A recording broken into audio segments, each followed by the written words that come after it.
راديو أرابيسك.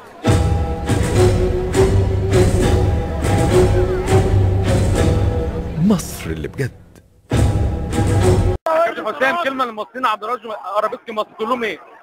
قال لهم ان شاء الله ان يبقى مصر تبقى احسن ونستفاد من التغييرات اللي حصلت، ولكن نحترم الناس كلها ونحترم بعض ونحترم الراي الاخر واحنا كلنا مصلحه واحده. كابتن حسام، انت جاي النهارده تشترك في جمعه رد الجميل ليه؟ انا عايز يعني انت مقتنع بايه؟ جاي لي؟ انا مقتنع ان كل واحد عمل عليه، يعني على قد ما يقدر. سياده الرئيس الراجل اجتهد ليه وما عليه، ولكن كل اللي الناس اللي موجوده دي بتقول عايزين نحترم الناس اللي اشتغلت ومشيت، ما نجرحش في حد، وفي نفس الوقت نحافظ على مصر، نبتدي التغييرات اللي حصلت دي نستغلها بناحيه ايجابيه ان شاء الله، من غير ما نخون بعض.